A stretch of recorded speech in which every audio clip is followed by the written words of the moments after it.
Jesus. I must tell Jesus. Ano? Si? Si Seb. Isaac. Okay. I must tell Jesus.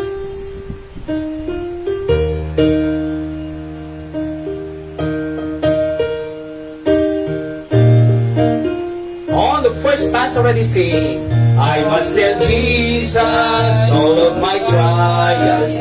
I cannot bear these burdens alone. In my distress, He kindly will help me. He ever loves and cares for His own. I must tell Jesus, I must tell Jesus, I cannot bear my burdens alone. I must tell Jesus, I must tell Jesus, Jesus can help me, Jesus alone. I must tell Jesus all of my troubles. He is a kind, compassionate friend. If ask Him, He will deliver. Make of my troubles quickly an end. I must tell Jesus, I must tell Jesus, I cannot bear my burdens alone. I must tell Jesus, I must tell Jesus, Jesus can help me, Jesus alone. Oh, how the world to evil allures me. Oh, how my heart is tempted to sin. I must tell Jesus and He will help me. Over the world the victory to win. I must tell Jesus, I must tell Jesus, I cannot bear my burdens alone. I must tell Jesus, I must tell Jesus, Jesus can help me, Jesus alone. Amen. Kaya nga ko natay I must tell Jesus ko natayo ti Apo, di ba? Because I cannot bear my burdens alone. Mabigat Hindi natin kayang buhatin na tayo lang mag-isa. So kinakailangan mong ibigay, sabihin, I must tell Jesus, I must tell Jesus, for sure, Jesus can help me, Jesus alone. Wala nang iba. Jesus alone. Sakit man yan, pera man yan, pamilya man yan, Jesus alone can save. How the world or evil allures me, may painan lumundo sa atin para mawala tayo sa Panginoon. How my heart is tempted to sin. Diba? I must tell Jesus and He will help me. Over the world, the victors to win. So may mga temptation. Sa katunayan, may nabasa po ako article na isang taong na nalulung sa kasalanan, sa pornography po. At nung nalulung yung lalaki sa pornography, yung babae, tinestipan niya po sa church nila. Yung babae ay ayaw niyang lapitan. Kumbaga, nalayo ang relationship. So ito naman, dahil nag-abroad, naiwan yung babae, birthday ng lalaki, regalo ko na sa aking sarili, sabi niya. Babae. Oho. Hanggang sa natitem siya pangalawang beses ng hanggang sa wala na yung relationship niya. Na-realize niya ngayon, mali di ba? At yung babae po, nasa church nila, nakikinig ng salita ng Diyos, at tinuturuan siya nagpe-preach ang pastor about forgiveness.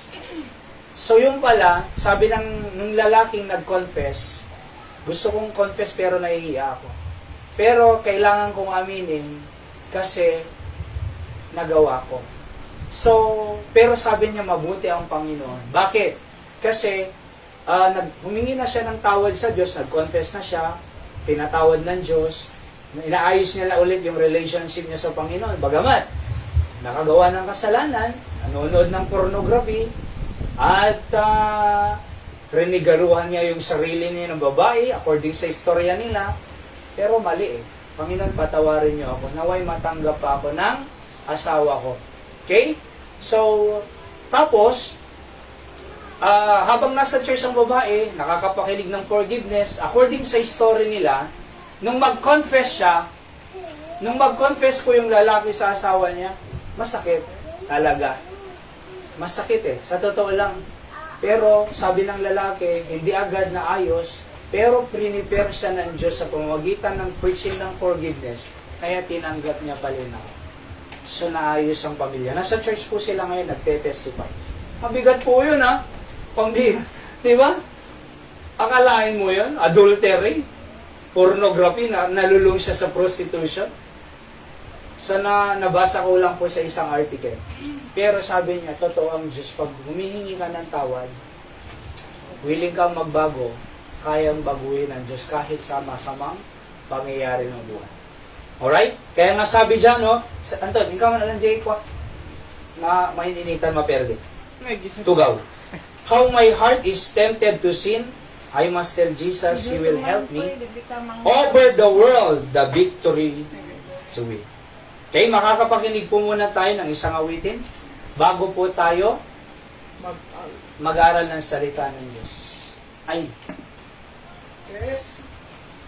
Binabantayan niya si Zek? Okay.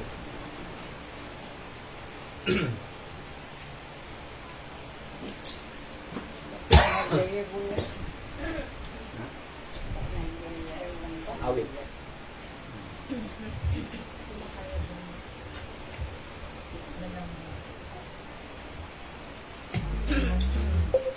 Bluetooth mode.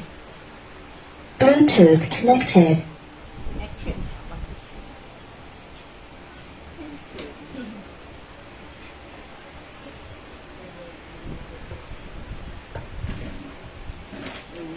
Mag-ano daw po kayo? Mag-group singing? Kasi ganun din yung okay lang ako sa group singing. Ganun yung sounds. Ano po boses. Anong arma ko ng Nailin Dab? Malalim ang ano po. Na? Group singing kaya oo. Nag-single sing. Practice tayo. Taas ang boses niya.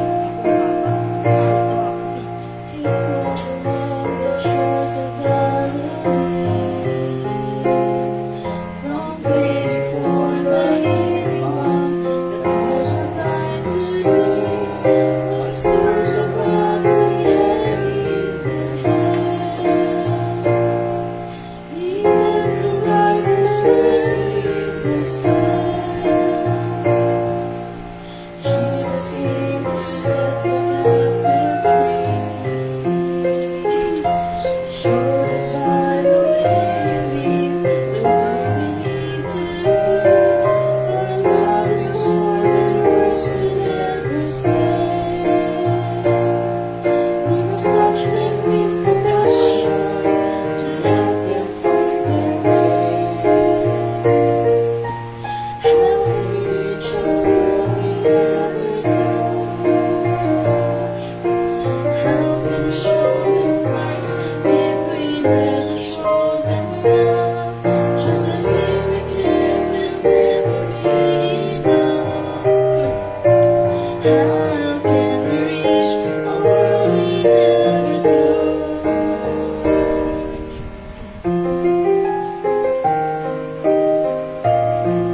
Sa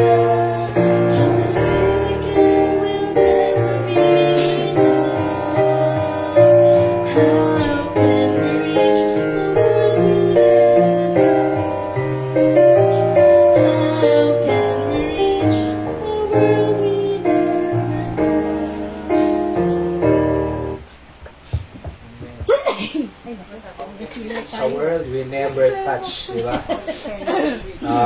Paano natin naabutin ang mundo kung tayo nga sa ating community, we never touch. Kaya para pumabot natin ang ating community, we should touch. By what?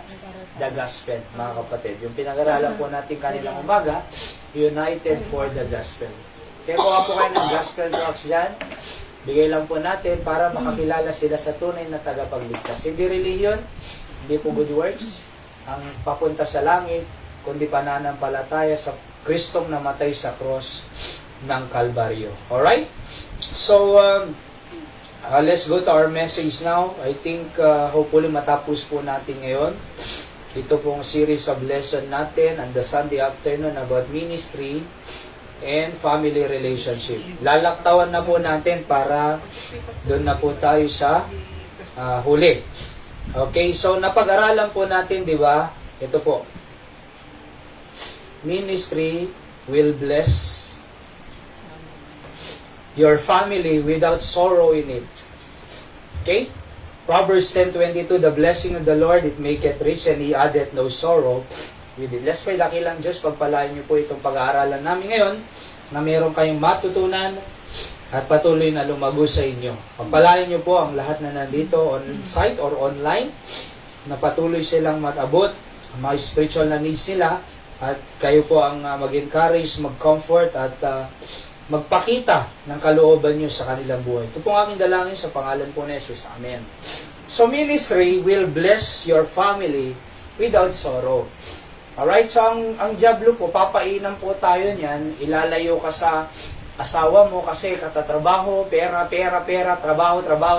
Nakalimutan na ang oras sa kanyang pamilya, kaya nagdudulot po yun ng sorrow. Pero when God blesses, mga kapatid, it maketh rich. At walang sorrow dyan. Bakit?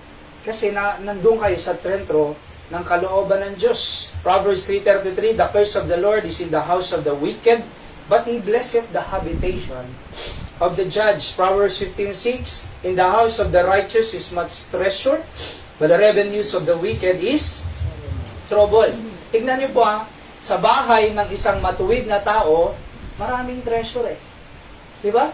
Matuwid ka sa harapan ng Diyos. By the way, paano tayo naging matuwid? Wala tayong sariling katuwiran. Pero si Kristo ang righteous. Alright? Nung tinanggap natin sa ating buhay, bilang Panginoon tagapagligtas, pumasok ang righteousness ng Diyos sa atin. Ang tawag po doon sa theology ay imputation. The righteousness of Christ imputed to us. Our sin, Christ takes our sin at the cross. And His righteousness imputed to us, then that righteousness become our righteousness. Kaya nga tinatawag po tayong righteous In the house of the righteous is much treasure. Di ba? Bakit? Righteous siya, priority niya ang pamilya niya. Mahal niya ang asawa niya. Mahal niya ang anak niya. Mahal nila ang tatay at nanay nila. Hindi nila iiwan. Bakit? The greatest treasure is our family. The greatest treasure on earth is our family, mga kapatid. Hindi po pera, pamilya. So, sabi ko nga, una, na blines ang Panginoon, walang iba kundi si Job. Job 42 verse 12, so the Lord blessed the latter end of Job more than his beginning. For he had 14,000 sheep. Akalaan mo na 14,000 sheep, 6,000 camels, 1,000 yoke of oxen, and 1,000 she-asses. Diba? Yung asawa niya, hindi na. I-curse mo ng Panginoon. And die, sabi niya, nung namatay po yung 10 anak niya, tsaka yung mga ari-arian niya, sabi niya ng asawa niya, i-curse mo na ang Diyos. Will your integrity retain to God? No. Curse God and die. Pero sabi ni Job, Job 2:10, but he said unto her, thou speak as one of the foolish women speaketh, sabi niya. Nagsasalita ka na isa sa pinakamangmang na babae, sabi niyo. What? Sabi niya, question mark. Ano? Shall we receive good at the hand of God? And shall we receive evil? Gusto mo lang mabuti? Ayaw mo ng problema? Gusto mo lang kasaganaan? Ayaw mo ng kahirapan? Gusto mo lang ay maayos ang kalusugan mo? Ayaw mo ng sakit? Ano? Gusto mo lang good and not receive evil? In all this did not Job sin with his lips. At alam niyo po, nanatili siya sa paniniwala sa Diyos. And because of that, sabi ng Bible, so the Lord bless the latter end of Job. Number 2, letter B. Abraham. Okay? Si Abraham. Tisyo nga, Hira. Alright? And I will make thee a great nation. I will bless thee and make thy name great, and thou shalt be a blessing. Sino si Abraham? Father of faith natin, di ba? Kaya nga tayo nandito bilang believer because of the faith of Abraham. Kaya tayo merong Christianity sa panahon ngayon because of the faith of Abraham. Alam niyo po si Abraham, tinawag po siya na Father of Faith. Kaya may kanta tayo, Father Abraham at many sons as Father Abraham. I am one of them and so are you. So let's just praise the Lord. Dito po tayo magpapatuloy. Letter C, si Moses, mga kapatid. Alright? Moses. Basahin nga po natin Hebrews 11:26. Ready, go. Esteeming the reproach of Christ, greater riches than the treasure in Egypt, where he had respect unto the recompense of the reward. Yan. So, alam niyo po si Moses, isa po siyang naalala niyo po si Moses? Sino ang nanay ni Moses? Jochebed. Sino ang tatay ni Moses? Amram. At si Pero during those times, mga kapatid, ay gusto niyang patayin ang mga children na mga baby na ipapanganak. Pero, tinago ni Jochebed 3 months. At nung hindi niya na kayang itago, ay pinaanod niya kay Joseph doon sa Nile River. At nandun naliligo yung daughter ng Pero. Pero means king. Pag Pero, ang ibig sabihin ng Pero ay king, hari. So, naliligo doon sa Nile River yung daughter ni Pero. At nakita niya, uy, may basket. So, pinuntahan ng maid niya, tinignan niya, ay dinala doon sa daughter ni Pero. Nung i-open niya, guwapo na baby na si Moses. Kaya sabi niya, simula ngayon, anak ko na ito. Siya po ang nagpangalan si Pero, ay yung si daughter ni Pero, na Moses. Bakit Moses? Anong ibig sabihin ng Moses? Out from the water. Out from the water. Okay? So, nung nandun po siya sa palasyo, lumaki po siya dun sa palasyo, siya po ay isang Hudyo, Jew, pero lumaki sa Egypt. Pag sinabing Egypt, maraming Diyos-Diyosan po yan. Kaya Egypt is a picture of the world, mga kapatid. Egypt is a picture of the world. Alright? So lumaki siya doon sa Egypt na maraming Diyos-Diyosan. Kahit nga ahas, Diyos nila Nakikita nyo nilalagay nila dito, may ahas sa Egypt na ilinda. Diba? So Diyos nila ahas.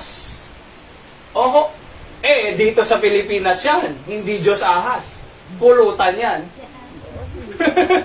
Diba na niyan to na ba? Agistorya ko. Di ulog nga kinan nyo, anak ko, bitlat? Kay Silver? Uray Silver! Diba? Pero Diyos nila, akalain mo yan? So doon po lumaki si Moses. At alam niyo, ang nag-alaga sa kanya, mama niya rin. Sabi ni Miriam, kapatid ni Moses, sabi niya sa Pero, daughter ni Pero, gusto mo bang ihanap kita ng maid? Katulong? Sige! tinawag niya yung nanay niya si Jochebed. So nung pumunta si Jochebed sa palasyo, akong magbabantay dito. Anak niya yun. Di ba? Sige, ikaw magbantay, sweswelduhan pa kita. Sabi ni Pero, I will give you wages. Kalahin mo yan, anak mo, papasulduhan ka, alagaan mo. Ganun, si Jochebed sa palasyo. Pero alam niyo, nung lumaki na si Moses, siyempre, in-educate ni Jochebed about the true God. Monotheism. Doon sa Egypt, polytheism. Bakit? Maraming Diyos-Diyosan. Poly means many, iism God. At sa Israel po, pag baby pa lang or bata pa lang siyang lumalaki, tinuturo nila yung Shema na tinatawag. Deuteronomy 6:4. There is one God. Alright? Alright? So, iisa ang Diyos, the Lord our God is one Lord. So, tinuruan po ni Jochebed si Moses habang nasa palasyo. Kaya akilala niya ang Diyos. Isang araw po, doon sa palasyo ni Pero, ay nakita niya yung mga yung mga Egyptian na pinapahirapan yung mga Hudyo. Nakita ni Moses. Pinatay po ni Moses yung Egyptian na yun. Oho. Pinatay niya kasi gusto niya lang tulungan yung kanyang, kumbaga, kababayan. Di ba? Pinatay niya. Isang araw, nagtatalo yung dalawang Hudyo, lumapit si Moses. Sabi ng mga Hudyo, papatayin niyo mo rin ba kami? Papatayin niyo mo rin ba kami katulad ng ginawa mo sa Egyptian? So doon po nagtago si Moses. Hanggang sa pumunta po siya sa isang lugar, nandun na po yung tinatawag na burning bush experience, di ba? So maalala niyo po yung kwento. So, murderer po ito Pero alam niyo, sabi niya, imbes na mamuhay siya sa Egypt bilang prinsipe, pinili niya ang mamuhay sa Panginoon. Kaya po nabanggit niya ito, esteeming the reproach of Christ greater riches. Hindi na baling, persecutin ako, reproach ako sa kanila, apiin ako, reproach of Christ greater riches than the treasures of Egypt, sabi niya. Siyempre kung prinsipe ka ng Egypt, makapangyarihan po ang Egypt during those times. Mayaman po si Moses. Di ba? Maraming pera sa Egypt. Pero, pinili niya pa rin ang Panginoong Jesucristo kaysa sa treasures of Egypt. The Bible says, for he had respect unto the recompense of the reward. So, ayaw niya pong mamuhay sa mundo. Gusto niya mamuhay kasama ang Panginoon. At alam niyo po si Moses, yun nga, tinawag ng Panginoon si Moses, di ba? Nung tinawag ng Panginoon si Moses, nagamitin siya to get the people of God in Egypt, dadalhin niya doon sa tinatawag na promised land. Alright? So, nakuha niya po Si Pero din ang kinausap niya, ibang Pero na po yun. So, nakuha niya, at siya ang nag-lead ng mga Israelites patungo sa promised land. So, bilang leader ng Israelites, according sa mga Bible scholars, umaabot po yan ng 1.5 million na Israelites during his time, mga kapatid. 1.5 million, walang speaker, walang microphone. Kakausapin niya sila 1.5 million. Paano kaya yun? Tapos, maraming kontra sa kanya. Makakarinig siya ng reklamo doon. Ang dami. Di ba? Yung ang 100 na membro marami ka nang maririnig. Yung pa kaya 1.5 million, kaya nga tinagurian po siyang great leader because he was able to led the Israelites from Egypt to the promised land. Bagamat hindi nakapasok si Moses sa promised land, pero na-train niya si Joshua na next in leadership. Yeah? So, tingnan niyo po Moses. Pinagpala ng Panginoon. Kaya nga God can bless our family kung kasama natin siya. Hindi lang po si Moses, Joseph. Alright, basahin po natin. Ready, go. Genesis 39 verse to read. And the Lord was with Joseph. And he was a prosperous man. And he was, Joseph. Mark Joseph kasi ang pangalan na totoo ni Anton Hindi ikaw yan, Anton. Okay? And the Lord was with Joseph, sabi ng Biblia. Mark na, Joseph pa. Pabira, biblical Mark na. Di ba? Joseph pa. Alright? And he was a prosperous man. Prosperous ito, Anton eh. And he was in the house of his master, the Egyptian. Tignan niyo ha. Sige, verse 49, verse 22. Joseph is a fruitful bow. Okay? Even a fruitful bow by a well, whose branches run over the wall. Alright, o tingnan niyo po ito. Ang anak po ni Joseph ay si Ephraim at saka si Manasseh, kung hindi ako nagkakamali. Tama ba? At si Ephraim, diyan po namin kinuha yung pangalan ni Zek Ephraim. Fruitful ang ibig sabihin. Pero tingnan niyo po ito ha. Okay. So, si Joseph po, meron siyang 11 na kapatid. Okay? Ang bunso ay si Benjamin. Ano ho? So, 12 yan. Sila po yung tinatawag na 12 tribes of Israel. Ano po? Okay? 12 tribes of Israel. Isa po yan si Joseph na anak ni Job. Alright? Na naging Israel. Jacob pala, sorry. Jacob na naging Israel. Ngayon, si Joseph po ay nagkaroon ng pangarap ng dream. Di ba? Ano yung dream niya? Na yung sheep sa farm. 11 na sheep. So, ano ba yung sheep? Yung mga sheep. Mga grupo ng damo ba yun? Na ipinapakain sa mga animals. Alright? Sheep po ang tawag doon. Eh sabi niya sa kanyang panaginip, yung 11 na sheep sa field, ay lumuhod sila sa sheep ko, sabi niya. Kwento niya sa mga kapatid niya. Anong ibig mong sabihin kaming 11 na kapatid mo, luluhod sa'yo? Walang niya. Diba? Pambira ka! Nagaling po sila kay Joseph. At sabi nila, papatayin natin itong dreamer na ito, the Joseph the Dreamer. Alright? Joseph the Dreamer to, hindi Joseph na pakinggan. Joseph the Dreamer ito. Okay? Joseph the Dreamer. Alright? At alam nyo, itong si Joseph, habang kinikwento niya, nagalit nga yung mga kapatid niya sa kanya, at sabi nila, papatayin natin. Kaya, syempre, si Joseph, by the way, paborito kasi siya ng tatay niya eh. May favoritism. Kaya hindi po pwede ang favoritism sa mga anak. Hindi pwede yung, buti nga siya! Ikaw, si kapatid mong ganito. Pag kino-compare na natin yung mga anak natin sa iba, hindi po tama yun. Alright? Buti pa sila. Yung anak nito, ikaw, siya, yung kapatid mo, gayahin mo siya. Hindi po pala pwede yun. Di ba? So na may kino-compare, tsaka may favoritism.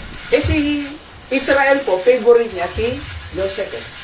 Siguro mabait, matulungin, masunurin, kaya favorite. Alam niyo po, sa totoo lang, hindi man sinasabi ng magulang na meron siyang mas gusto sa anak. Totoo po yun eh. Di ba? Totoo yun eh. Hindi mo, totoong may gusto ka talaga. Siyempre, ang gusto mo, yung masunurin sa'yo at nakikinig.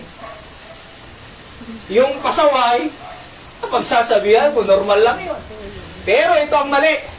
Huwag mong sasabihin na mas gusto ko ito kaysa sa'yo.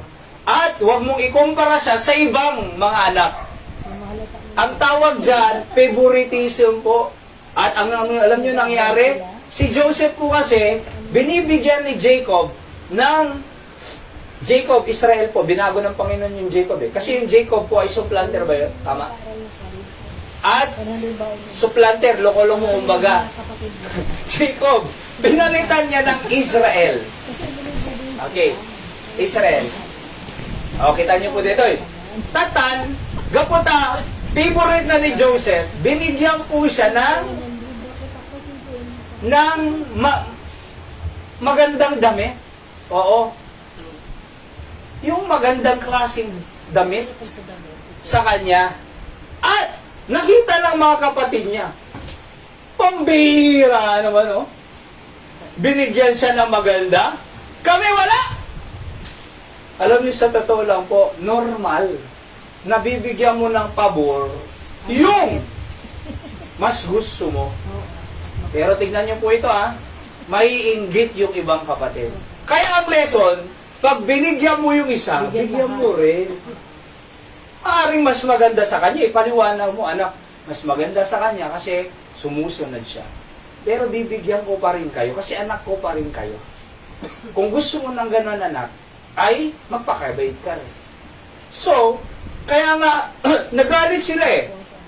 Meron si Joseph, Tatay Joseph, kamugayang tayo. Meron si Joseph, pero wala sa mga kapatid niya. Patayin natin to. Ngayon, sabi ng mga kapatid niya, eto na, papalapit na ang dreamer. Aha, papalapit na ang dreamer.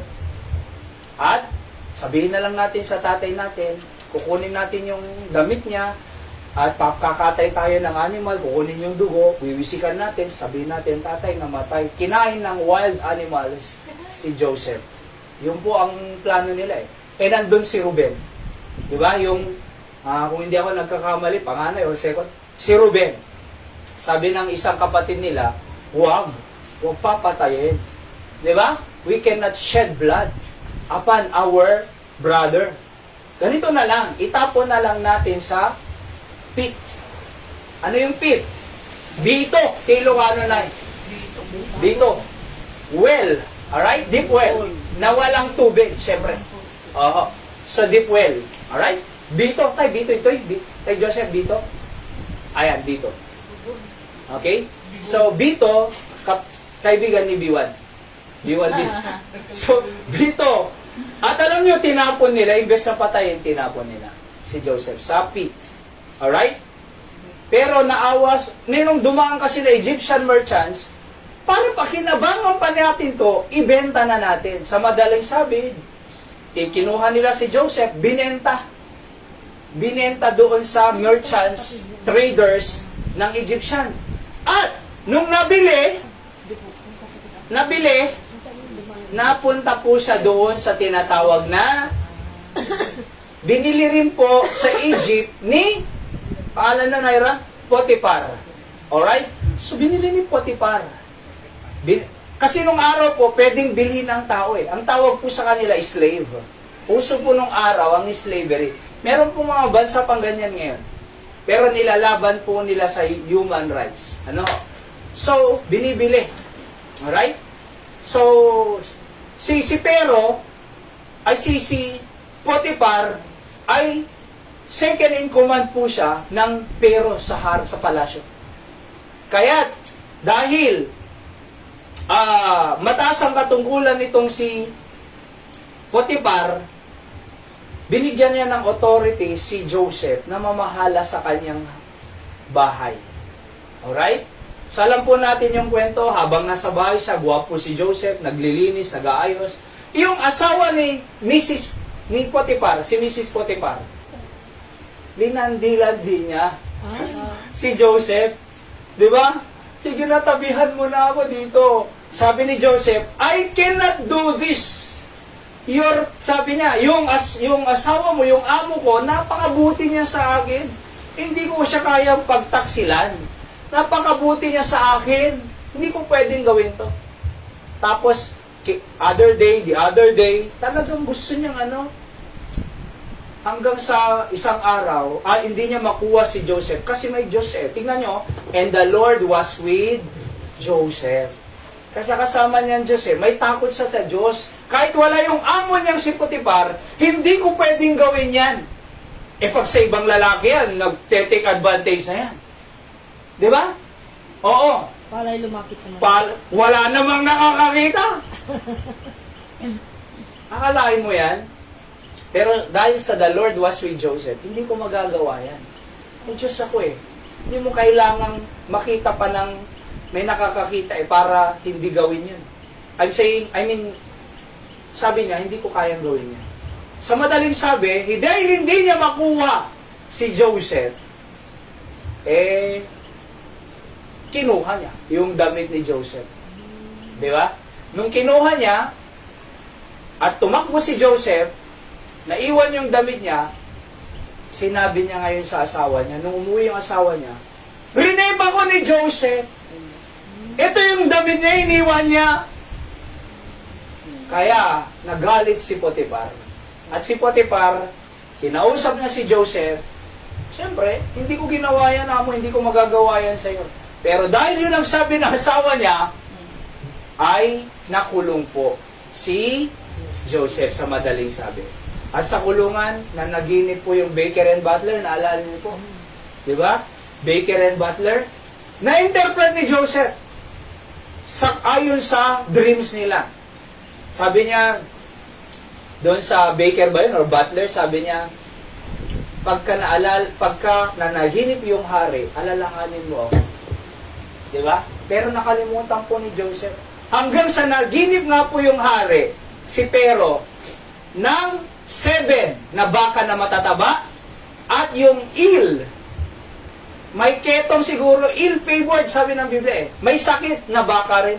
Yung may sakit, kinain yung matatabang baka, tawag doon, galumihanan, nabagabag si Pero.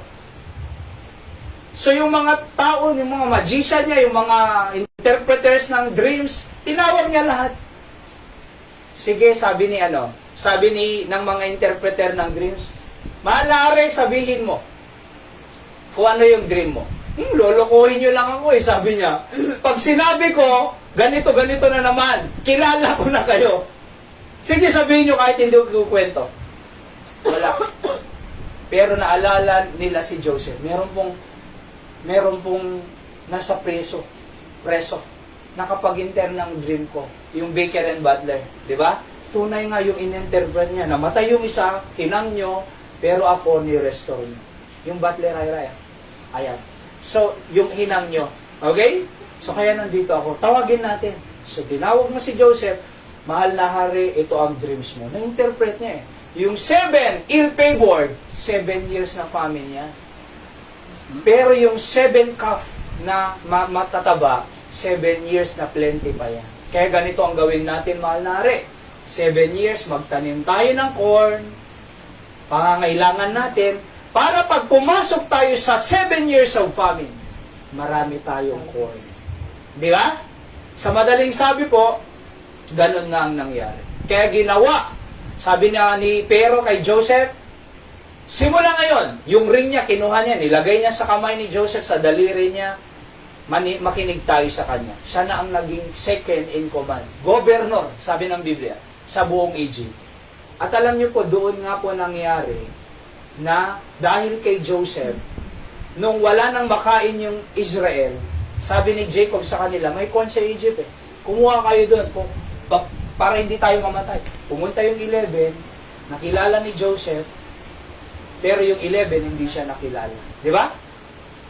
Hanggang sa, to cut the story short, to cut the short story long, sabi ng pastor, to cut the short story long, parikat, di ba? Alam niyo, sa madaling sabi, nagpakilala si Joseph sa kanila. Ako yung kapatid niyo na dinala niyo sa pit, bininta sa traders, napunta sa Egypt, nakulong ako dito. From pit to the prison to the palace. PPP. Pit, prison, palace. At doon sa palace, naging governor ako. Pero sabi ni Joseph, sa tingin niyo, masama ang ginawa niyo sa akin? Hindi. Sabi niya. To you it is evil, but to God, He meant it for good. To preserve life, sabi niya. Kaya nga napapakain ko kayo eh. Simula noon po, tinawag si Jacob, natuwa si Jacob, nakita pa, buhay pa yung kapatid niya, yung anak niya. At dito na kayo tumira sa Goshen, sabi niya. Part of Egypt. Goshen.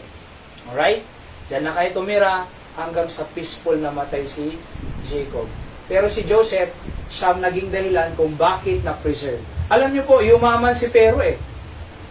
Kasi nung wala ng pera yung mga tao, lahat ng makatabing bansa, kung wala na kayong perang pambili, kasi naubos na yung corn ninyo, Mga lupa nyo ang pambili. Nakuha lahat po ni Pero. Yung mga lupain nila. Oh, wala na kayong lupa. Yung mga alaga ninyo, ang pambili nyo ng corn. 7 years eh. O wala na kayong pambili, mag-serve kayo dito. Pakakainin namin kayo. Alay mo yan. So yung mahamang po yung Pero because of Job. Kaya nga po, sinasabi ko po, God can bless. Diba? Ano lang ang sikreto? Ayan o. The Lord was with Joseph. Kasama mo lang ang Panginoon. Oho. Na-misunderstood siya eh. Ano? Yan ang dream mo? Magbabow down yung mga ships? Hindi mangyayari yan. Eh di nagbow down din sa Egypt. Diba? Tsaka yung isa pa, kahit yung sun, moon, and stars, nagbow down. 11 stars, moon and sun, nagbow down. Yung moon and stars, yung tatay niya at nanay niya. Tsaka yung 11, yung mga kapatid niya, nagbow down din. Diba? So, si Joseph, hindi ikaw tay, hindi rin ikaw. Diba? Si Joseph, Si Joseph, Joseph din pala. alright? Si Joseph, na-misunderstood. Dinala sa prison. Pero alam nyo, hindi nagreklamo si Joseph eh. Alam niya naman na malinis ang pangalan niya eh. Di ba? Wala naman akong ginagawang masama eh. Pero, binenta siya, dinala sa pit, binenta sa merchant, napunta sa Pharaoh's Palace, ay doon sa kay Potiphar, hanggang sa dinala sa prison. Alam niya eh, basta Panginoon kasama naman kita, okay lang ako. Kahit nasa prisonero ako, nasa prison ako, nasa kung saan man ako, basta kasama kita, Panginoon. Alam niyo sa buhay po natin, dumadaan ka rin ng persecution sa asawa mo, dumadaan ka rin sa sakit, dumadaan ka rin kung saan-saan, tinutuligsa ka, niloloko-loko ka, okay lang yan. Basta kasama mo ang Panginoon. The Lord was with Joseph. Napaka-sweet po na statement ito eh. The Lord was with Joseph. Di ba? Kasama ko, ano yun? Sa Tagalog, the Lord was with Joseph. Ang Panginoon, kasama ni Joseph, ang Panginoon. By the way, Jesus is Emmanuel. Ano yung Emmanuel? God with us. Kasama natin ang Panginoon. Siya ang the best na possession po natin. Alright? Siya ang the best na kasakasama po natin. Masaya ang buhay pag kasama mo si Kristo. Di ba? Oho, tahimik, payapa ang buhay pag kasama mo si Kristo. Apihin ka man ng tao, kasama mo naman si Kristo. Nakulog si Joseph, kasama niya naman ang Diyos. Di ba? Nagkwento si Mrs. Potiphar ng kasinungalingan, pero kasama naman siya ng Diyos. Okay lang. At the latter life of Job, naging governor pa. Kahit siniraan siya, kahit na kung ano-anong sinabi sa kanya masasama, prinomote pa ng Diyos. Blines ng Panginoon. Kaya kasama natin ang Panginoon, God will bless you still. Di ba? O sasabihin nila, hindi na kami magsusupport sa inyo. Okay lang yan, Mare. Di ba? Okay lang yan. Kang Diyos ang bahala sa amin. See that? So, sabi ng Bible, the Lord was with Joseph. He was a prosperous man and he was in the house of his master, the Egyptian. Yung pero. Okay? At letter A, siguro tingnan mo natin. Joshua. Joshua 1:8, read. This book of the law shall not depart out of thy mouth, but thou shalt meditate therein day and night. Kinakanta po natin, di ba? That thou mayest observe to do according to all that is written therein. For then thou shalt make thy way prosperous, and then thou shalt have good success. So, tingnan niyo po bakit siya sinabi ng Biblia na prosperous, and then thou shalt have good success. Tingnan niyo anong sikreto po ni Joseph Ano yung sikreto niya? This book of the law, Biblia. Di ba? Oho. Ito yung sikreto.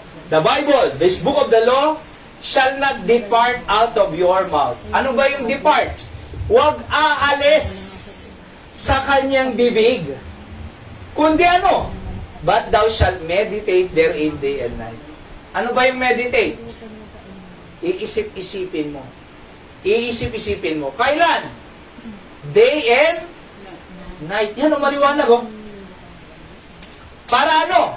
That thou mayest observe to do according to all that is written therein. Para ma-observe natin na gawin lahat. Alright? Na gawin lahat na nakalista dito sa Biblia para pag ginawa natin lahat yan, thou shalt make the way prosperous. And then thou shalt have good success. Paano naging prosperous at nagkamit ng good success si Joshua? Do. Take the word, observe to do. Kaya hindi lang po napapakinggan. Maganda po yung napakinggan. Pero pagka meron ang kasabihan, information without application is no transformation. Di ba? Oho. So information without application is no transformation. Oho. But information with application brings transformation. Buhay na maganda. So yun do. Sabi ng Bible, kaya nga gawin natin. Mag-pray tayo, mag-soul winning tayo, mag-invite tayo, at ano man pwede natin gawin, mag-involve tayo sa ministry ng Panginoon. Naniniwala po ako na thou shalt make thy way prosperous. Every December, nakakakita po tayo doon sa pintuan. Merry Christmas and a prosperous New Year. Kahit pa ilagay mo dyan sa tapat mo, Merry Christmas and a prosperous New Year.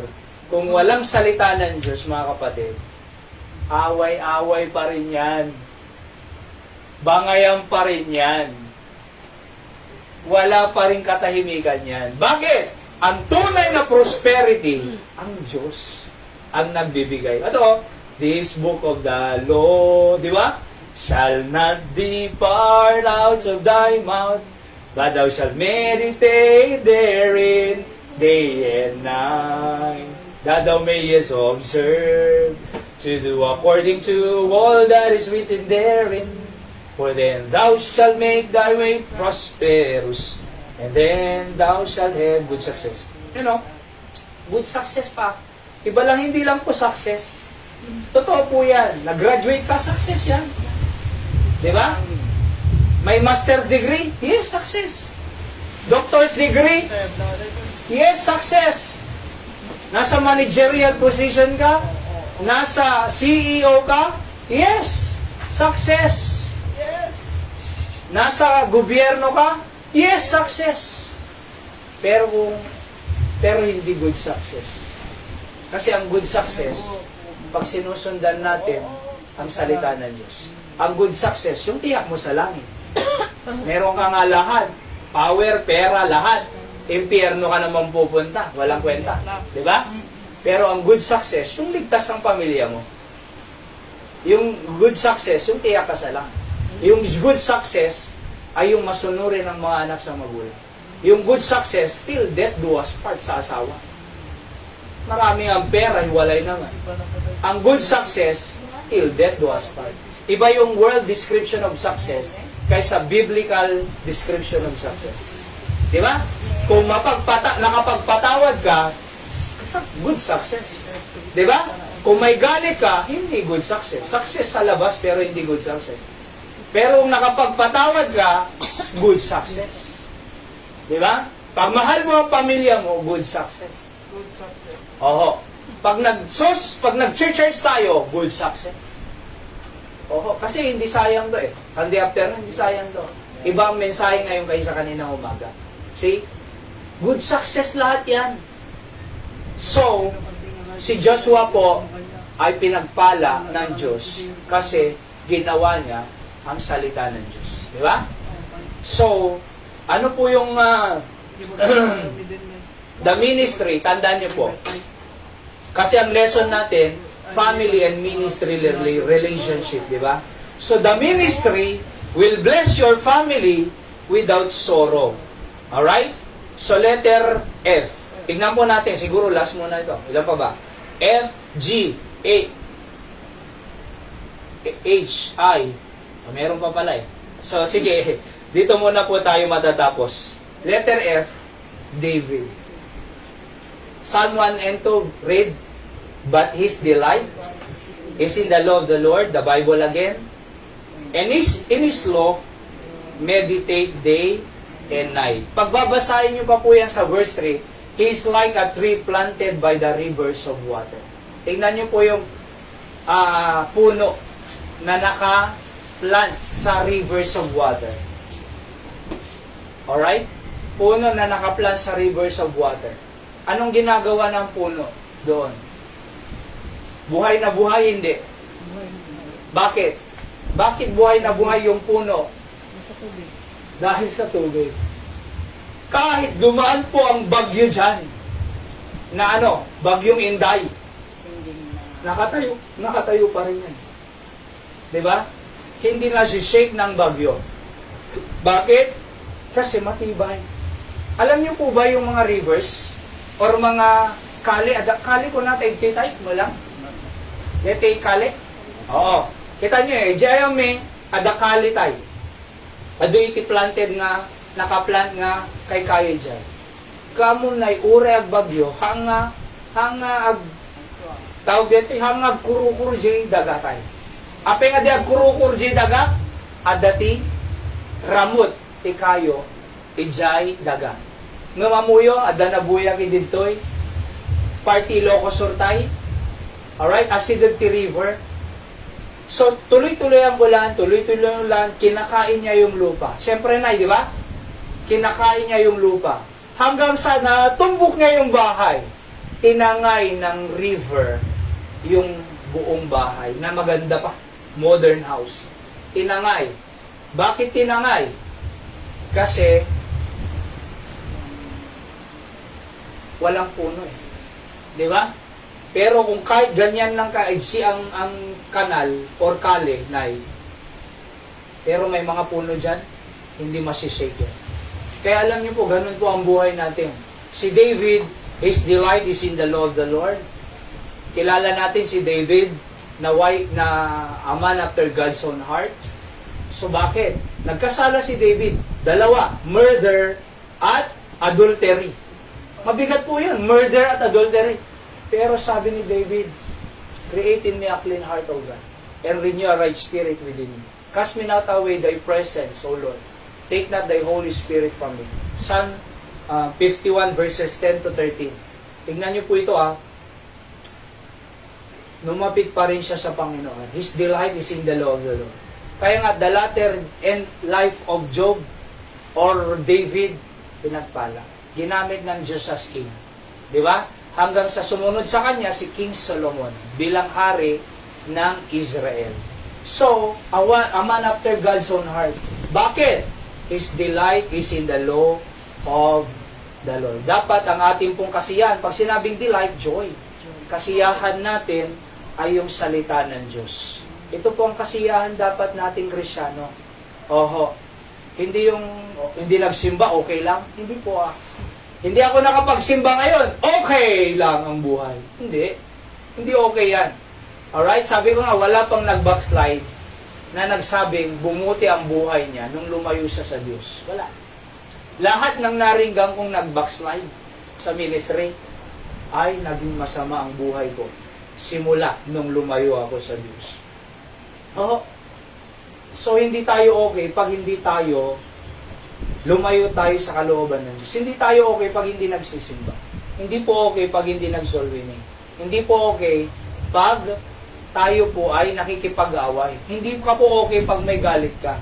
Hindi ka po okay pag may sama ng loob ka.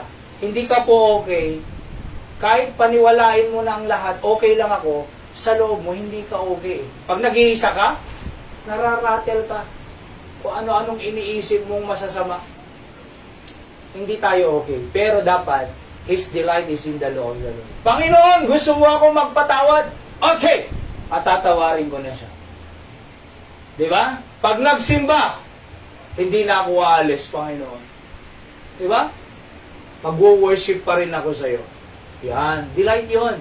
Kasiyahan mo yun na yung salita ng Diyos. Kahit apin ako ng asawa ko, diba? Palayasin man ako sa tahanan na ito. Basta kasama ko ang Diyos. Delight ko ang salita ng Diyos. Payakap pa rin. Yung mga umaapi sa'yo, sila ang hindi payapa. Pero ikaw, may kapayapaan. Bakit? Kasama mo ang Diyos eh. Inspiration, di ba? God is in it and God is for it. God breathed. Buhay ng Diyos. Kasama natin ang Diyos. Pag tayo po ay sumusunod sa salita ng Diyos. Let's pray. Dakilang Ama, Diyos na banal, pagpalain niyo po ang inyong salita na aming napakinggan. Tunay nga, Panginoon, that the ministry will help our family to be blessed. Oho. Not only to build, but to bless our family. So gusto rin po namin pagpalain ang aming tahanan, katulad ng ginawa nyo kay Joseph, kay Jacob, kay Abraham, kay Moses, at kay David at iba pa. Panginoon, naway mamuhay po kami sa sentro ng kalooban ng inyong salita upang makita namin ang kaayusan sa aming tahanan, pag-ibig, pagmamahalan, pagtutulungan, at create ng good spirit. O Diyos, i-bless niyo po lahat po ng aming idudulog na mga panalangin sa inyo ngayon. Nakapigit po tayo na kayo po. And let's pray for our family. Opo, na Panginoon, pagpalain niyo nga po ang aming pamilya. Iligtas niyo po ang aking member ng family. At naway makita ang kaayusan at kakasiyahan sa loob ng aming tahanan, kahit pa yung ating mga anak at inyong mga apo.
Ilang Diyos, salamat po sa aming mensahe na pinagkaloob niyo po sa bawat sa amin. Tunay nga that ministry and family relationship